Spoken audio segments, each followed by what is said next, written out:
ಪಟ್ಟಣಕ್ಕೆ ಯಾರು ತರುತ್ತಿದ್ದೀ? ಸರಿ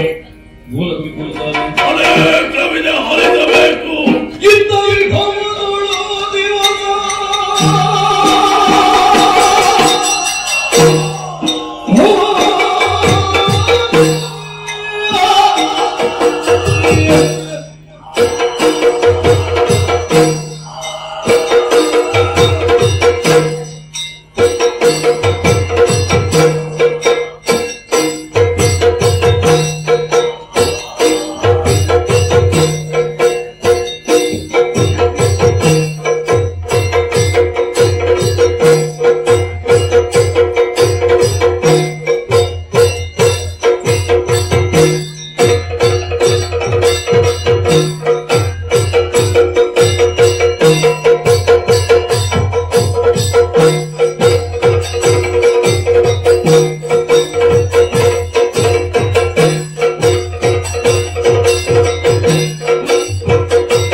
ಪ್ರಪಂಚದಲ್ಲಿ ಪ್ರತಿಯೊಂದು ಜೀವಿಯೂ ಕೂಡ ಉನ್ನತ ಸ್ಥಾನಮಾನವನ್ನು ಹೇಳಬೇಕಿದೆ.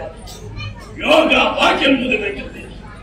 ಪ್ರಪಂಚವನ್ನ ಪ್ರಕಟಿಸಬಲ್ಲಂತಹ ಆ ಪ್ರಭಾಕರ ಹಾಗೂ ಸಂಜ್ಞಾದೇವಿಯ ಪ್ರೀತಿಯ ಸುಕುಮಾರ ಯಮಧರ್ಮರಾಯ ಧರ್ಮಿಷ್ಠರಿಗೆ ಧರ್ಮರಾಯನಾಗಿರುವವ ಹುಟ್ಟಿದಂತಹ ಪ್ರತಿಯೊಂದು ಜೀವಜಾಲವೂ ಕೂಡ ಸಾಯುವ ತನಕ ಏನೆಲ್ಲ ಒಳ್ಳೆ ಕಾರ್ಯವನ್ನು ಮಾಡ್ತಾರೆ, ಏನೆಲ್ಲ ಕೆಟ್ಟ ಕಾರ್ಯವನ್ನು ಮಾಡ್ತಾರೆ, ಎಲ್ಲವನ್ನೂ ಕೂಡ ತುಲನಾತ್ಮಕವಾಗಿ ಅಳವಡಿಸಿಕೊಂಡು ಒಳ್ಳೆಯವರಿಗೆ ಸ್ವರ್ಗ, ಕೆಟ್ಟವರಿಗೆ ನರಕ, ಇನ್ನೂ ಕೆಲವರಲ್ಲಿದ್ದಾರೆ ಅಂತವರಿಗೆ ರಾಮ ನರಕ, ಪಾಕ, ತಪ್ತ ತೈಲ, ಇನ್ನೂ ಕೆಲವರಿಗೆ ನಮ್ಮವರಿದ್ದಾರೆ ಕರಕಸವನ್ನು ಹಿಡಿದು ಕಾಯುವವರು, ವಿಧಿಸುವ ನಾನು ಯಮಧರ್ಮರಾಯ ದಕ್ಷಿಣ ದಿಕ್ಕಿನ ಅಧಿಕಾರಿಯ ಸಭಾ ಪ್ರವೇಶ ಮಾಡ್ತಾರೆ. ಇಲ್ಲಿದ್ದಾರೆ ಚಿತ್ರಗುಪ್ತ.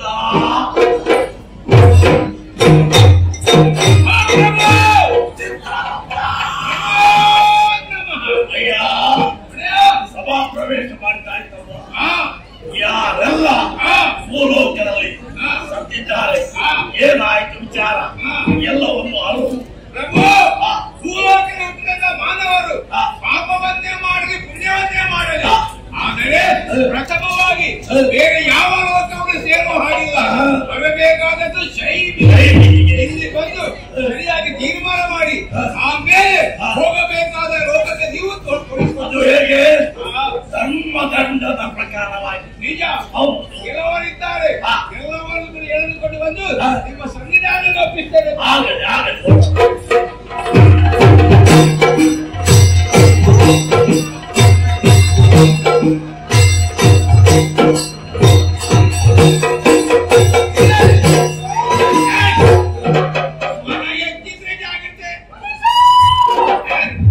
ಏನಿಲ್ಲ, ಸೋಲವನ್ನು ಬೇಕಾದಷ್ಟು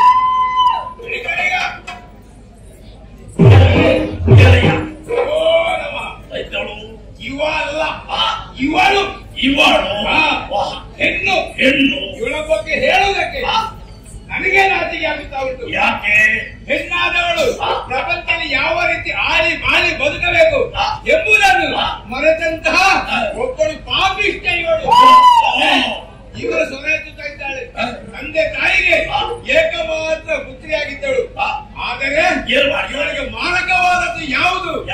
ಇವಳ ರೂಪವೇ ಇವಳಿಗೆ ಮಾನಕ ಮಾಡಿದ್ದು. ರೂಪಂತಹ ರೂಪ ನಿಜ.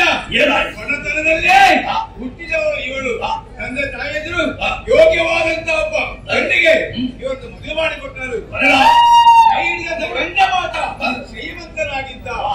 ಆದರೆ ಬಡತನಲ್ಲೇ ಹುಟ್ಟಿದವೆಂಬ ಪ್ರಜ್ಞೆಯನ್ನು ಕೂಡ ಇವಳು ಮರೆತು ಬಿಟ್ಟಳು. ಗಂಡನ ಜೊತೆಯಲ್ಲಿ 7 ವರ್ಷಗಳ ಕಾಲ ಸುಖ ಸಂಸಾರವನ್ನು ಪಡೆದಳು. ಆಮೇಲೆ ತನ್ನ ಸಂಸಾರವನ್ನು ಸಾಕುವುದಕ್ಕೆ ಬೇಕಾಗಿ ನನ್ನ ಗಂಡ ಇವಳನ್ನು ಬಿಟ್ಟು ಹೊರ ಊರಿಗೆ ಹೋಗಬೇಕಾದಂತ ಸಂದರ್ಭ ಒದಗಿ ಬಂತು. ಆ ಸಮಯವನ್ನೇ ಇವಳು ಉಪಯೋಗ ಮಾಡಿಕೊಂಡಳು. ಅಧಿಕಾರ ಮದ, ಸಂಪತ್ತು ಮದ, ಯೌವನದ ಮದ, ರೂಪದ ಮದ ಎಲ್ಲೋ ಅಧಿಕವಾಗಿದೆ ಅಂತ ಹೇಳು ಎಲ್ಲ ಪುರುಷರನ್ನು ಕಣ್ಸನ್ನೆಯಿಂದ ಹೊರಸೆಳೆದು ಕಾನೂನು ಮಾಡಿದರು. ಇವಳ ಮನೆಗೆ ಕೇವಲ ಮೇಸಿಯ ಮನೆ ಕೊನೆಗೆ ಗಂಡ ಊರಿಗೆ ಬಂದ. ಗಂಡನ ವಿಚಾರ ಗೊತ್ತಾಯಿತು. ಇನ್ನು ನಮ್ಮ ಈ ಗಂಡ ಯಾಕೆ ಆಲೋಚನೆ ಮಾಡಿ ಆ ಪರಪುರುಷರ ಕೈಯಲ್ಲಿ ವಿಷವನ್ನು ಕೊಟ್ಟು ತನ್ನ ಗಂಡವನ್ನೇ ಕೊಂಡಂತ ಚಿತ್ರಗುಪ್ತ ಓರ್ವಳು ಮನುಷ್ಯ ಜೀವನಾಗಿ ಹುಟ್ಟಬೇಕು ತಿಳಿಯಾದೆ. ಅದು ನಮ್ಮ ಪೂರ್ವ ಜನ್ಮದ ಬಲ ಅಲ್ಲವೇ? ಭೂಲೋಕದಲ್ಲಿ ಹುಟ್ಟಬೇಕು ತಿಳಿಯಾದೆ. ಏನು ಭೂಲೋಕದಲ್ಲಿ ಹುಟ್ಟಿದ್ದಾಳೆ, ಮಾಡಿದ್ದಾಳೆ. ಧರ್ಮವನ್ನು ಬಿಟ್ಟು ಅಧರ್ಮವನ್ನು ಮಾಡಿದ್ದಾಳೆ. ಭೂಲೋಕದಲ್ಲಿ ದೇವರ ಸ್ಥಾನದಲ್ಲಿ ಕಾಣುವುದೆಂದ್ರೆ ಅದು ಸ್ತ್ರೀಯರನ್ನು ಭೂಲೋಕ ಹುಟ್ಟಂತ ಎಷ್ಟೋ ನಾರಿಯರು ಹೇಗಿದ್ದಾರೆ. ಹೌದು, ಪರಮ ಪತಿರತರಾಗಿ ಬೆಳೀತಾ ಇದ್ದಾರೆ. ಹೆಣ್ಣು ಕುಲಕ್ಕೆ ಅಪಮಾನ ಮಾಡಿದ್ದಾಳೆ ಇವಳು. ಇವಳನ್ನು ಸುಮ್ಮನೆ ಬಿಡುವ ಹಾಗಿಲ್ಲ. ಏನು ಮಾಡಬೇಕು? ಇರುತ್ತಾ ಎಣ್ಣೆ ಉಂಟಲ್ಲ, ಆ ಎಣ್ಣೆಗೆ ಮುಳುಗಿಸಿ ವ್ಯಾಪಿಸುವ.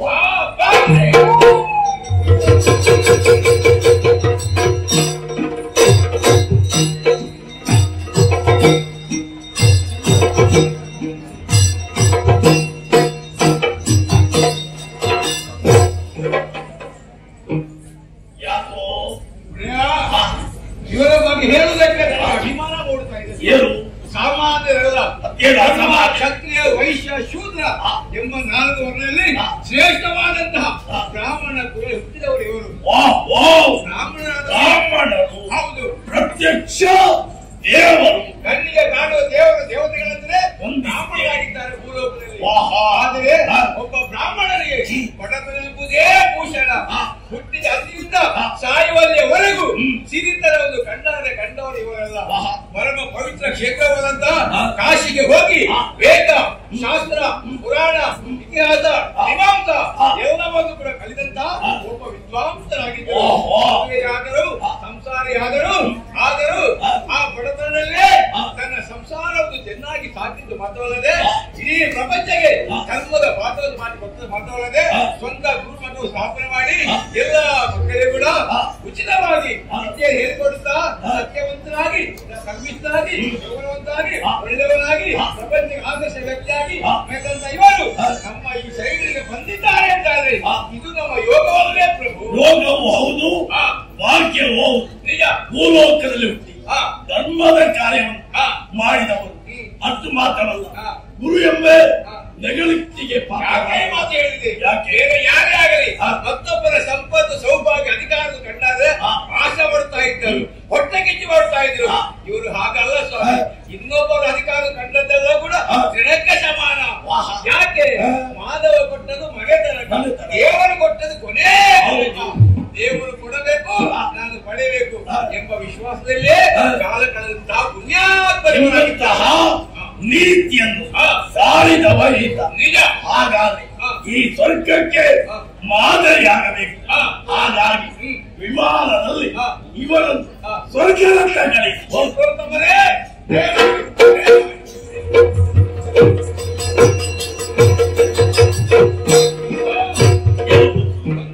ಎಲ್ಲರೂ ಕೂಡ ವಿಚಾರ ಮಾಡಿ ಆಯ್ತು, ಶಿಕ್ಷೆ ಎಲ್ಲರೂ ಕೂಡ ಕೊಟ್ಟಾಯ್ತು. ಆದರೆ ಪರೀಕ್ಷೆ ಮಾಡುವಾಗ ಕೆಳಗೆ ಕೆಂಪು ಕೆರೆ ಮಾಡಿದ್ದಾವೆ. ಅದೇನದು? ಅದಕ್ಕೆ ಬಲವಾದಂತ ಕಾರಣವಿದೆ. ಎಲ್ಲದೂ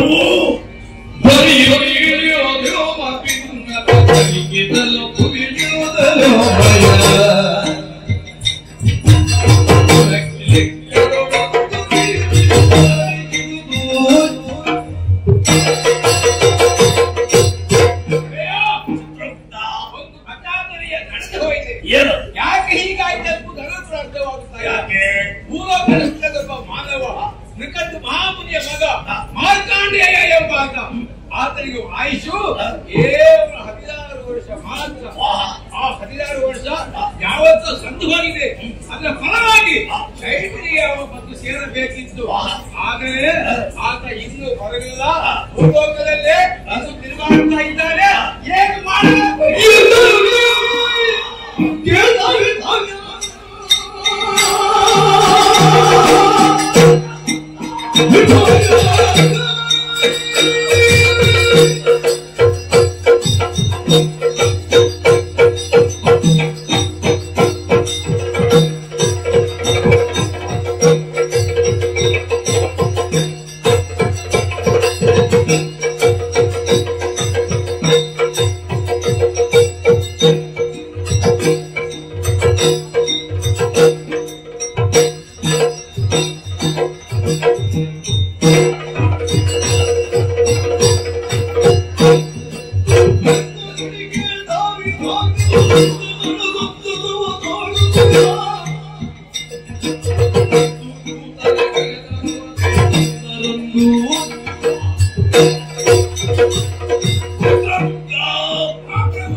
ಉಳಿದಿದ್ದಾರೆ. ಅವ ಶೈಬರಿಗೆ ಸೇರಬೇಕಿದೆ. ಇದುವರೆಗೆ ಮುಗಿದಿದೆ. ತಡ ಮಾಡುವ ಹಾಗಿಲ್ಲ. ನಮ್ಮವರಿದ್ದಾರಲ್ವ ಯಮ ಭಟರು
ಚಂಡುವಿನ ಮಗ ಮಾರ್ಕಂಡೇಯ ಆಯುಷ್ಯವನ್ನು ಮುಗಿದಿದೆ. ಶೈಮಿನಿಯನ್ನು ಸೇರಬೇಕಿತ್ತು, ಇದುವರೆಗೂ ಸೇರಲಿಲ್ಲ. ಹೋಗುವ ಬಗ್ಗೆ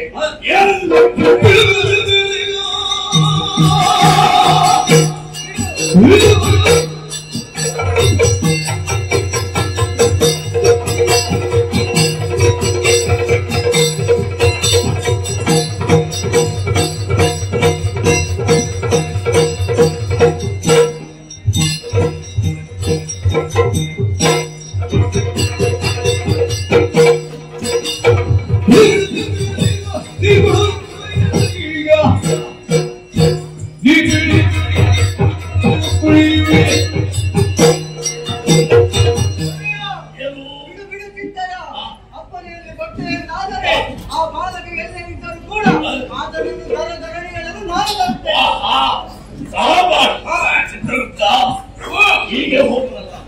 ಭಾಷವನ್ನು ಕೈಗೆ ಇದು ಸಿಕ್ಕಿದ್ರೆ ಸಾಕು. ಅವ ಭೂಲೋಕ ಅಲ್ಲ, ಪಾತಾಳವನ್ನೇ ಸೇರಿ ಅವನ ಕೊರಳಿಗೆ ಪಾಶವನ್ನು ಹಾಕಿ ಎಳೆದುಕೊಂಡು ಬಂದು ನಿಮ್ಮ ಪಾದಕ್ಕೆ ಒಪ್ಪಿಸಬೇಕಾದು ನಮ್ಮ ಕರ್ತವ್ಯ.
ಶಿವಪೂಜೆಗೆಂದು ಹೂಗಳನ್ನು ತರಲು ಈ ಕಾರಣದಂತ ಬಂದಿದ್ದೇನೆ.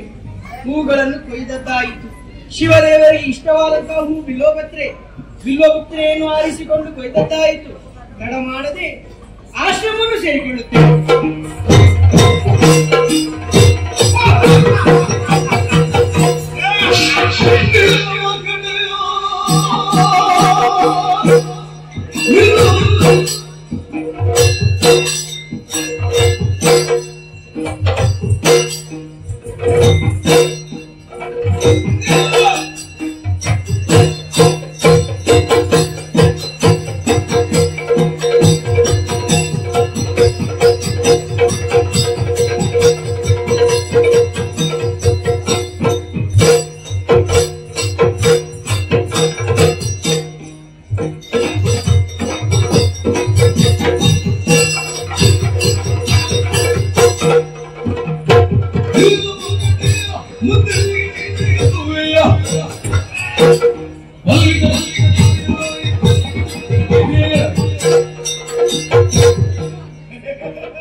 ನಿಮ್ಮನ್ನು ನೋಡುವಾಗ ಹೆದರಿಕೆ ಆಗುತ್ತಾ ಉಂಟು. ಅವರಿಬ್ಬರ ಕೆದರಿದ ಕೇಶರಾಶಿ, ದೊಡ್ಡದಾದಂತಹ ಕಣ್ಣುಗಳು, ಈ ದೊಡ್ಡದಾದಂತಹ ಮೀಸೆ, ಇವುಗಳನ್ನು ನೋಡುವಾಗ ನನಗೆ ಭಯವಾಗುತ್ತಾ ಉಂಟು. ನಾನು ಈ ಜೀವನದಲ್ಲಿ ಯಾರಿಗೂ ಅನ್ಯಾಯವನ್ನು ಮಾಡಿದವನಲ್ಲ. ಆದರೆ ನನ್ನನ್ನು ಈ ರೀತಿಯಾಗಿ ಪೀಡಿಸುವುದಕ್ಕೆ ನಿಮಗೂ ನನಗಿರುವ ಹಗೆತನವಾಗಿದೆ. ಯಾಕೆ ನನ್ನನ್ನು ಪೀಡಿಸ್ತಾ ಇದ್ದೀರಿ ಹೇಳುವುದಲ್ವೇ?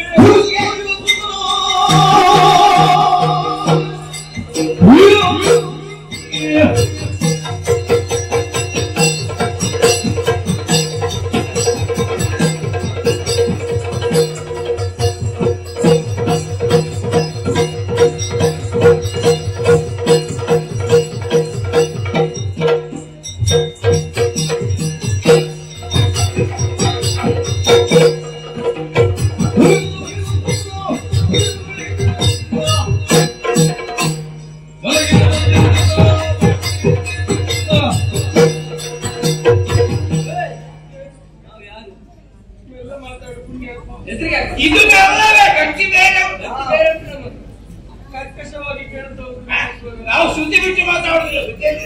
ನಾವು ಕಲ್ತ್ಕೊಂಡಿದ್ದೇವೆ ಅಂತ ಹೇಳಿದ್ರೆ ಸಾವಿಗೆ ಭಯಪಟ್ಟು ಕಾರಣ ಹೇಳ್ತಾ ಇದ್ದ. ನಾನು ನಿಮಗೆ ಏನು ಅನ್ಯಾಯ ಮಾಡಿದ್ದೇನೆ? ನಾನು ಯಾರಿಗೂ ಅನ್ಯಾಯ ಮಾಡುವುದಲ್ಲ. ನಾವು ಬಿಡ್ತೇವೆ ಅಂತ ಭಾವಿಸಿದ್ಯಾ? ಎದ್ದುಕೊಂಡು ಹೋಗಿದೆ.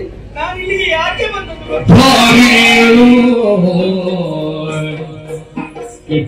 ಘೋರ ಕೃತ್ಯವಾಗಿದೆ ಕ್ರೂರ ಪಾಪಿಯೋ ನಾನಯ್ಯ.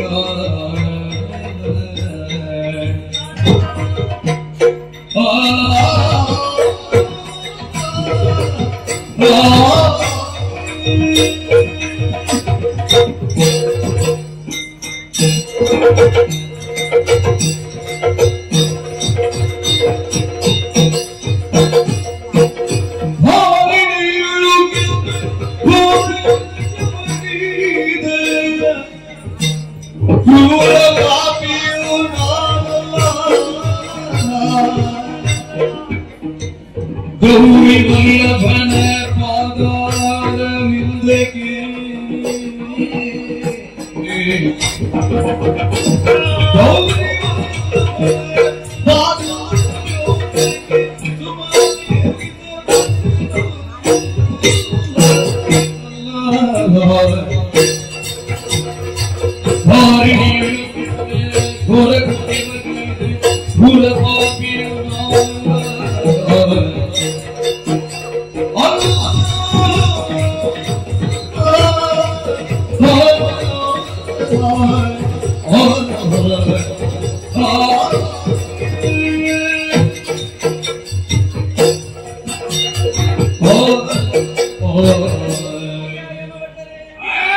ನನ್ನನ್ನು ಯಮಲೋಕಕ್ಕೆ ಕರೆದುಕೊಂಡು ಹೋಗುವುದಕ್ಕೆ ನೀವು ಬಂದವರೆಂದು ಹಾಕಿ ಅಕ್ಕಳು ಹೋಗುದೇ ಅರ್ಥವಿಸಿಕೊಂಡಿದ್ದೇನೆ. ಆದರೆ ನಾನು ಯಾರಿಗೂ ಅನ್ಯಾಯವನ್ನು ಮಾಡಲಿಲ್ಲ. ಈ ಧರೆಯಲ್ಲಿ ಯಾವ ಘೋರ ಕೃತ್ಯವನ್ನು ನಾನು ಮಾಡಿದವನಲ್ಲ. ಹಾಗಾಗಿ ಎಲ್ಲರ ಒಳಿತನ್ನು ಬಯಸುವಂತಹ ಧ್ಯೇಯವನ್ನು ಉಳ್ಳವ ನಾನು. ಅನವರತವು ಶಿವಪೂಜೆಯನ್ನು ಮಾಡುತ್ತಾ ಜೀವನದಲ್ಲಿ ಧನ್ಯ ಭಾವವನ್ನು ಕಂಡುಕೊಂಡವನು ನಾನು. ಹಾಗಾಗಿ ಹೇಳುತ್ತಾ ಇದ್ದೇನೆ, ನಾನು ಯಾರಿಗೂ ತಪ್ಪನ್ನು ಎಸಗಲಿಲ್ಲ. ನನ್ನನ್ನು ನೀವು ಬಿಟ್ಟು ಬಿಡಿ.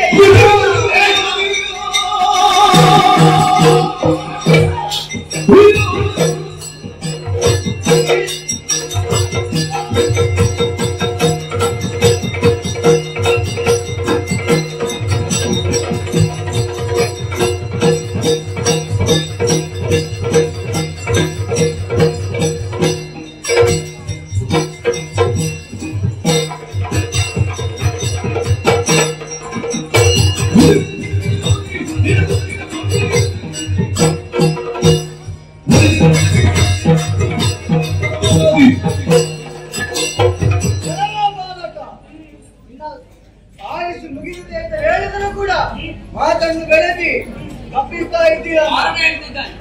ಕಾರಣವನ್ನು ಹೇಳಿ ತಪ್ಪಿಸುತ್ತಾ ಇದ್ದಾನೆ.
ಶಿವನ ಗುಡಿಗೆ ಮುಂದಿನೊಳಿದುದ ಶಿವನ ಗುಡಿಯನೋದ ಕಾಣುತ್ತ ಅದರ ಅಡುಗುವಿನು ತಾನೆ ಹೋದಿರುತ್ತ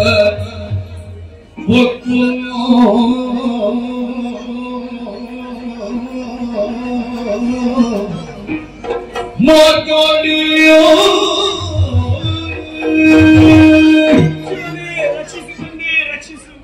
ಎಷ್ಟು ಕಾಡಿದರೂ ಬೇಡಿದರೂ ಕೂಡ ಯಮಭಟರು ನನ್ನನ್ನು ಅಟ್ಟಿಸಿಕೊಂಡು ಬರುತ್ತಾ ಇದ್ದಾರೆ. ಆದರೆ ನನ್ನ ಜೀವವನ್ನು ನಾನೇ ರಕ್ಷಿಸಿಕೊಳ್ಳಬೇಕು. ಕಾಣುತ್ತಾ ಇರಿ, ಶಿವ ದೇವಾಲಯ ಅರ್ಥವಾಯಿತು. ನನ್ನ ತಂದೆಯು ತಾಯಿಯು ಬಂಧು ಬಳಗ ಎಲ್ಲ ಶಿವ ಎನ್ನುವುದಾಗಿ ನಾನು ನಂಬಿಕೊಂಡಿದ್ದೇನೆ. ಹಾಗಾಗಿ ಶಿವ ದೇವಾಲಯವನ್ನು ಸೇರಿಕೊಂಡಿದ್ದೇನೆ.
ನನ್ನನ್ನು ರಕ್ಷಿಸುವ ಹೊಡೆಯಿರಿ.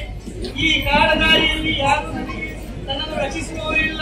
ತಂದೆಯೂ ನೀನೇ, ತಾಯಿಯೂ ನೀನೇ, ಬಂಧು ಬಳಗವೂ ನೀನೇ. ರಕ್ಷಿಸು ತಂದೆ.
ರಕ್ಷಿಸುವುದು ನನ್ನ ಬಿರುದು.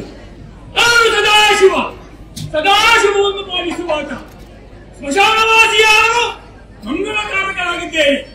ಆದರೆ ನನ್ನ ಪೂಜೆ ನನ್ನನ್ನು ರಕ್ಷಿಸುವಂತಹ ಭಕ್ತ ಯಾರು, ಏನು, ಎಲ್ಲಿಂದ ಎಂದು ಯೋಚಿಸಿದರೆ ಈ ಹಿಂದೆ ಮಹಾಮುನಿಯವರು ಕಂಡು ನನ್ನನ್ನು ತಪಸ್ಸಿನ ಮೂಲಕ ಮೆಚ್ಚಿಸಿ ಅನುಗ್ರಹವನ್ನು ಪಡೆದಿದ್ದಾನೆ. ಅಲ್ಪವಯಸ್ಸಿಯಾದಂತಹ ಉತ್ತಮ ಮಗನನ್ನು ಅನುಗ್ರಹಿಸಿದ್ದೇನೆ. ಯಮನಾಳುಗಳು ಯಮನಾಳುಗಳು ಜಾಗೃತರಾಗಿದ್ದಾರೆ, ಯಮನೂ ಜಾಗೃತರಾಗಿದ್ದಾನೆ. ಹಾಗಿರುವಾಗ ಭಕ್ತಾಧಾರಕ್ಕೆ ಸದಾಶಿವನಾಗಿ ನಾನೇನು ಮಾಡಬೇಕಿಲ್ಲ. ಬಿಡಲಾರೆ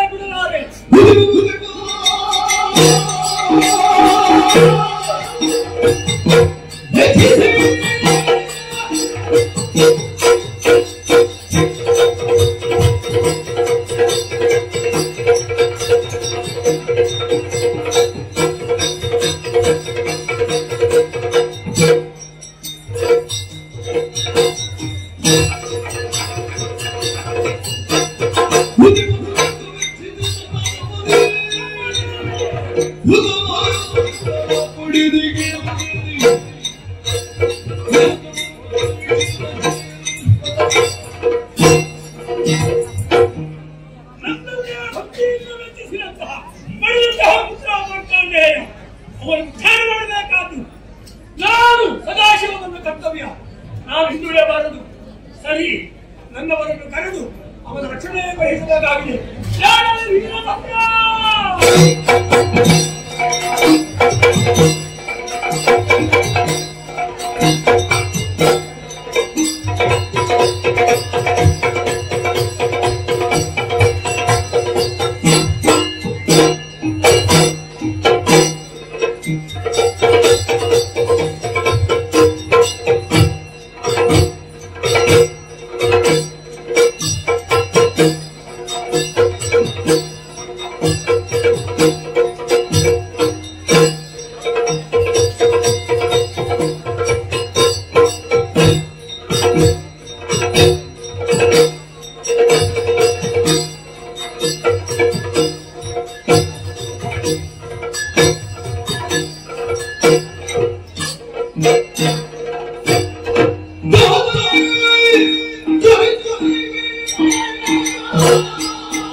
ನಾವು ದುಡಿಯುತ್ತಾ ಇದ್ದೇವೆ.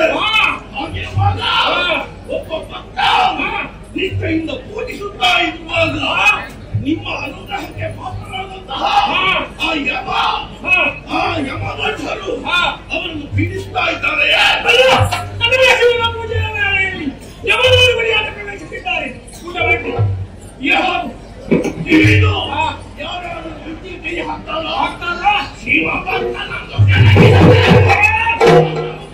ಏನಾಗ್ತದೆ ಹಾಗೆ ನಾನು ಮಾಡಿ ತೋರಿಸ್ತೇನೆ. ಆ ಯಮಭಟರನ್ನು ನಿಮ್ಮ ಭಕ್ತರನ್ನು ನಾನು ರಕ್ಷಿಸ್ತೇನೆ.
ಕಾರ್ಯದಲ್ಲಿ ಮುಂದಾದವರು ನಾವು. ಆತನನ್ನು ಎಳೆದುಕೊಂಡು ಕಾರ್ಯದಲ್ಲಿ ಅರ್ಥವಾಗಿ ಬಂದಿದ್ದೀಯಲ್ವಾ? ನಿನಗೆ ಬದುಕಬೇಕೆನ್ನುವ ಆಸೆ ಇದ್ದರೆ ಹೊರಟರೆ ಸರಿ, ಇಲ್ಲವಾದರೆ ಇರವಾಗಿದ್ದು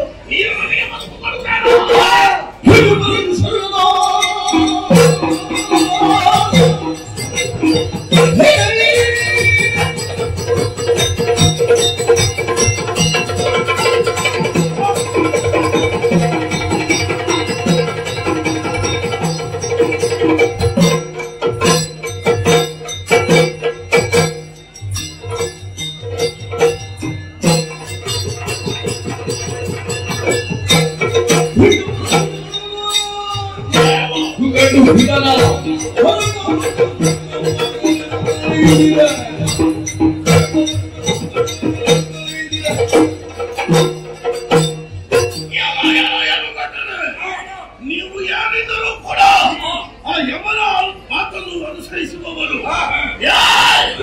ನಿಮ್ಮನ್ನು ತಪ್ಪು ಅಂತ ನಾನು ಹೇಳುವುದಿಲ್ಲ. ಯಾಕೆ ಅವ ಏನು ಹೇಳ್ತಾನೆ ಅದು ಹಿಂದೂ ಮುಂದೆ ನೋಡದೆ ಮಾಡುವವರು ನೀವು. ಆದ್ರೆ ಒಂದು ಉಂಟು, ಲೋಕಮುಖದಲ್ಲಿ ನಾವು ಮಾಡುವಂತಹ ಕಾರ್ಯದ ಬಗ್ಗೆ ಯಾರು ಏನು ಹೇಳ್ತಾರೆ ಎಂಬುದು ವಿಷಯ ಅಲ್ಲ, ಅದು ಧರ್ಮಸಮ್ಮತವೋ ಲೋಕಹಿತವೋ ಎಂಬಂತಹ ಪ್ರತಿನಿಧಿಗೆ ಬೇಕಿತ್ತು. ನೀನು ಕೆಳಕಿದ್ದು ಶಿವಭಕ್ತನನ್ನು, ಆ ಭಕ್ತನನ್ನು ಬಿಟ್ಟು ನೀವು ಇಲ್ಲಿಗೆ ತೊಡಗಿದರೆ ನಿಮಗೆ ಒಲಿತು. ಇಂದು ನೀವು ಪೀಡಿಸಲಿಕ್ಕೆ ಮುಂದಾದಿರುತ್ತಾರೆ. ಆ ಹಿಡಿದ ಮೋಸದಿಂದ ನಿಮ್ಮನ್ನು ಮುಗಿಸ್ತಾರೆ.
ಇದುವರೆಗೂ ಕೂಡ ಶೈಲಿಯನ್ನು ಸೇರಿಲ್ಲ ನಮ್ಮಗಳನ್ನು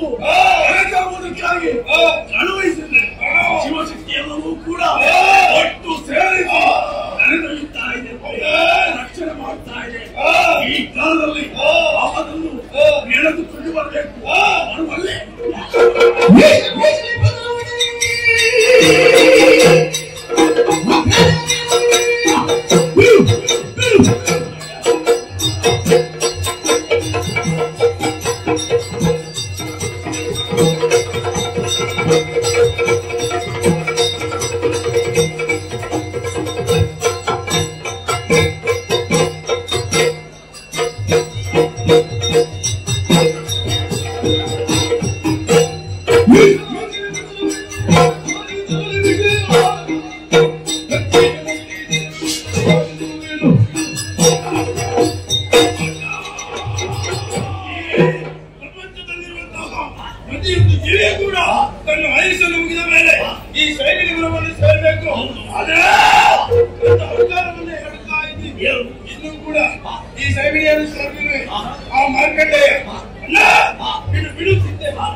ನಾನು ಆಶವನ್ನು ಕೈಯಲ್ಲಿ ನೀಡ್ತೇನೆ.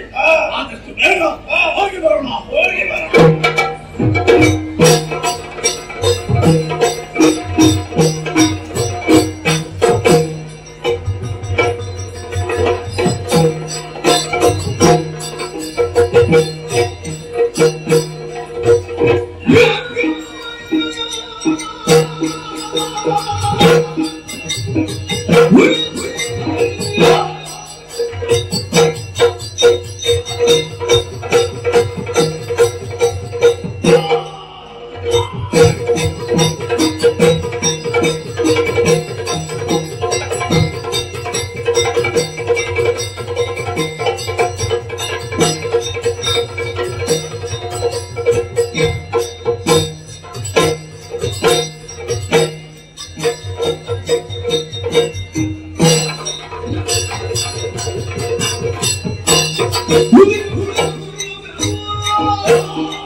ಪ್ರಪಂಚದಲ್ಲಿರುವಂತಹ ಪ್ರತಿಯೊಂದು ಜೀವಿಯೂ ಕೂಡ ತನ್ನ ವಯಸ್ಸನ್ನು ಮುಗಿದ ಮೇಲೆ ಕೈಮಿಯನ್ನು ಕೇಳಬೇಕು. ಎಲ್ಲವೂ ಹಾಗೆ. ಆದ್ರೆ ಈ ಕಾಲಕ್ಕೆ ಮಾರ್ಕಂಡೇಯ ಬಂದಿಲ್ಲ, ಕಳಿಸಿದಲ್ಲಕ್ಕೆ ನಮ್ಮವರನ್ನು ಕಳಿಸಿದ ಆ ಕಾಲಕ್ಕೆ ನೀವು ಬಂದಿರಂತೆ ನಾವು ಮಾಡುವಂತಹ ಕಾರ್ಯಕ್ಕೆ ವಿಘ್ನವನ್ನು ತಂದೆ ಬೆನ್ನು ಬೆನ್ನು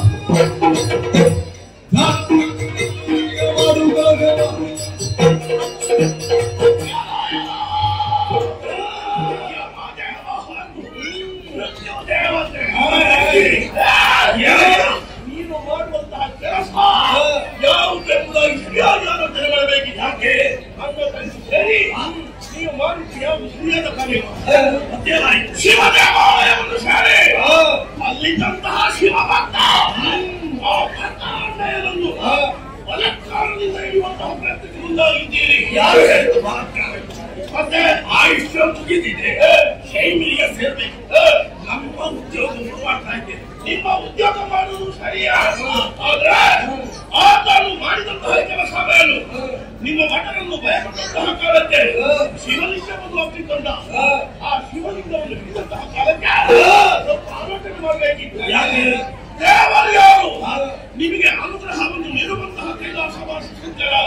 ಆ ಶಂಕರನಲ್ಲ ದೇವರು ಮಹಾಲಿಂಗರು. ಏನಾಯ್ತು? ಈಗ ಮಹಾಲಿಂಗ ಎನ್ನುವಾಗ ನಿಮಗೆ ಮಹಾಶಿವ ಶೃಂಗವಾರ ಶಿವಶಂಕರ ನಮ್ಮ ದೇವರು ಪೂಜಿಸ್ತಾ ಇದ್ದೇನೆ.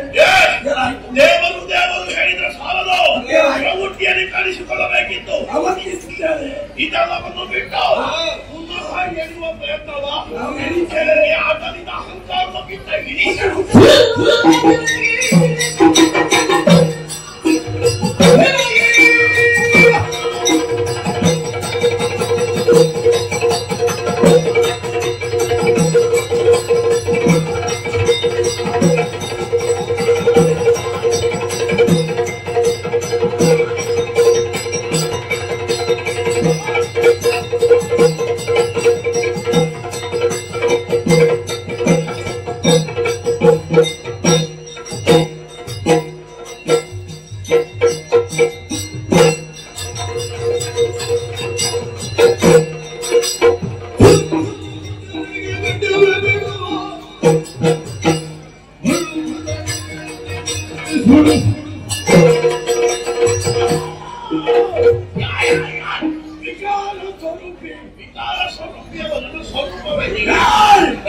ಕೂದಲಿನಿಂದ ಹುಟ್ಟಿಕೊಂಡವ ಒಂದು ಕಾಲಕ್ಕೆ ನಿಮ್ಮ ಸಾಧನೆಗೆ ಮೆಚ್ಚಿಕೊಂಡವರು ನಾವು ತಕ್ಷಣವನ್ನು ತಂದು ಶ್ರೀ ಎಂಬ ಜಗತ್ತಿಗಾಗಿ ಪಾತ್ರರಾದವ ಈ ಕಾಲಕ್ಕೆ ಕೇಳುವುದಕ್ಕಾಗಿ ಬಂದ್ರೆ ಇನ್ನು ಬರೆಯುವುದಕ್ಕೆ ಬಂದದ. ಇನ್ನು ಬರೆಯುವಾಗ ಸುಮ್ಮನೆ ಕುಳಿತುಕೊಂಡು ಹಸಿ ಮುಡಿ ಕಟ್ಟಿ ಆ ಕಾಲುತ್ತಿರುವಂತಹ ಬಾವಿಗೆ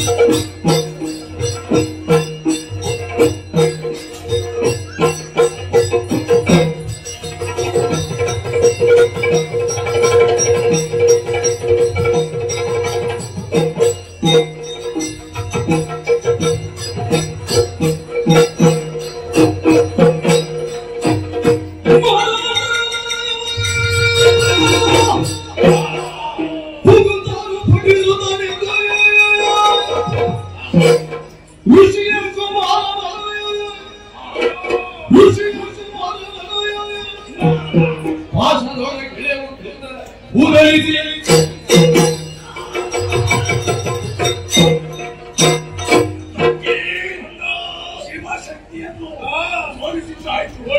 ಈ ಕಾಲದಲ್ಲಿ ಆಚಾರ್ಯ ಎಲ್ಲಿದ್ದಾರೆ, ಹೇಗಿದ್ದಾರೆ, ಆದಷ್ಟು ಬೇಗ ಮಾಡೋಣ.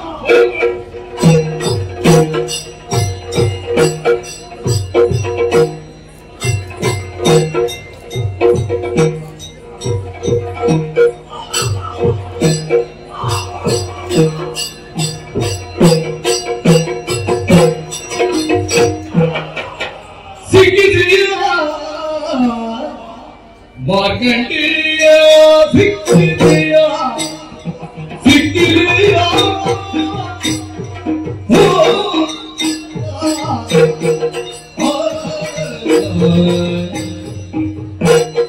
ಸಿಕ್ಕಿದೆಯ ಮಾರ್ಕಂಡೇಯ ನೋಡಿ